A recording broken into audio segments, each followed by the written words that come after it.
देखिए, आज जो मतदान हुआ है, ये हरियाणा इलेक्शन का अभी तक के इलेक्शन में जो पीछे हुए थे 3 इलेक्शन, उनमें सबसे ज़्यादा लोगों के विचार और परसेंटेज के हिसाब से सही रहा है।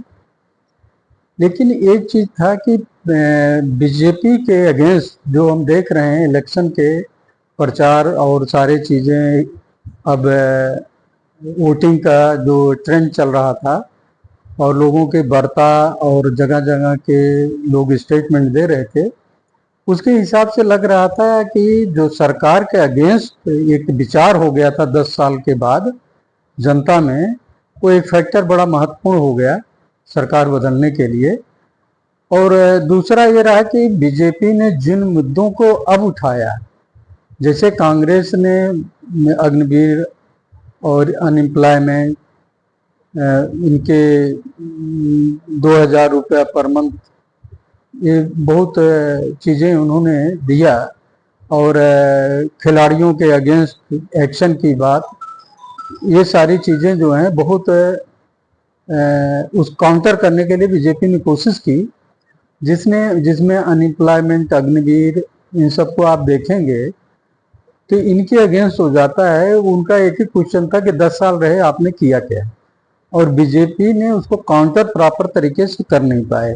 तो जो कन्विंस करने का तरीका था वो हो नहीं पाया, और बड़े नेताओं की स्टेटमेंट भी वोट को कन्वर्ट नहीं कर पाए। जैसे मैं पहले भी एक स्टेटमेंट दिया था कि बड़े नेता की रैली जो होती है वो वोट कन्वर्ट कर लेती हैं, और कन्वर्ट करने में मुद्दे जो हैं इस तरीके से पब्लिक में नहीं ले जा पाए जितना ले जाना चाहिए था। इसके बाद 72 घंटे का जो प्रचार होता है,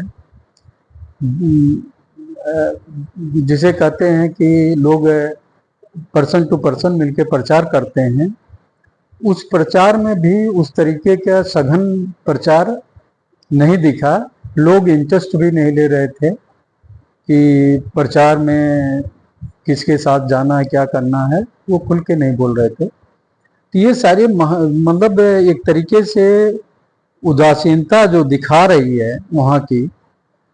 और कांग्रेस के ऊपर कमेंट करते हैं, हाँ कांग्रेस तो ठीक है, इस पे अभी तो इनको देख ही रहे थे। तो ये वर्ड जो है पब्लिक में, ये पब्लिक का ये संदेश है कि जो सरकार अभी तक है हम उससे संतुष्ट नहीं हैं।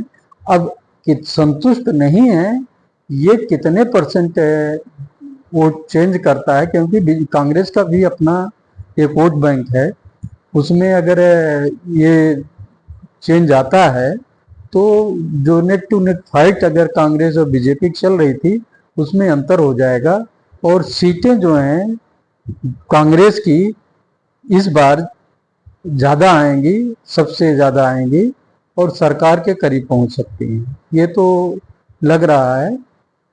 और अगर बीजेपी अपने इलेक्शन के दौरान या कार्यकाल, जैसे सैनी जी का कार्यकाल था, वो केवल बैकवर्ड वोटों के लिए और SC ST वोटों के लिए इन्होंने चेंज किया था, वो भी इसी उससे आते थे। खट्टर जी भी पहले थे, वो नॉन जाट में ही थे, तो इनको जिस बेल्ट के हैं उस बेल्ट में पहले बहुमत मिला था, कितने से 22 सीटें इनकी आई थी, फिर इनकी 13 सीटें आई।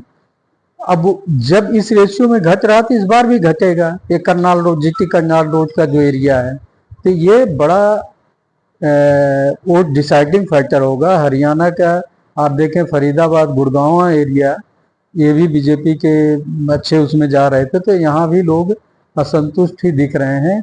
यहाँ भी बहुत सारी चीज़ें जो हैं किसानों से जुड़ी पेंडिंग चल रही हैं, वो अपने जमीनों के खरीद फरोख्त प्रॉपर नहीं कर पा रहे हैं, वो भी असंतोष है। बहुत सारे वहाँ पे दिख रहे हैं जो इस बार इलेक्शन में बीजेपी से हट के कहीं वोट डालने के लिए उनको प्रेरित कर रहे हैं। इसी का रिजल्ट होगा जो बीजेपी लार्जेस्ट पार्टी के रूप में नहीं उभर पा रही है। ये इसका एक महत्वपूर्ण कारण लग रहा है। लेकिन अब लोग आजकल के बहुत सारे ट्रेंड ऐसे भी हैं, करते कुछ हैं और कहते कुछ हैं। तो जो एग्जिट पोल का जो मौके पे लोग लिए हैं, उसमें जो दे रहे हैं रेशियो, वो उतना तक नहीं जाएगा। कोई कह रहा बीजेपी 75 आएगी, कोई कह रहा है कांग्रेस 75 जाएगी। ये सब नहीं होना है, ये नेट टू नेट चले जाएंगे और बीजेपी जो है लार्जेस्ट पार्टी नहीं बनेगी, ये कंफर्म हो रहा है लोगों की वार्ता से।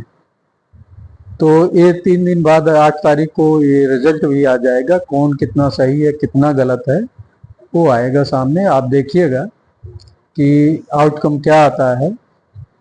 और इसी के साथ में आज का जो आप हरियाणा पे अपडेट चाह रहे थे मैं बताया, और ये अब 8 तारीख को ही फाइनल आपके सामने आएगा।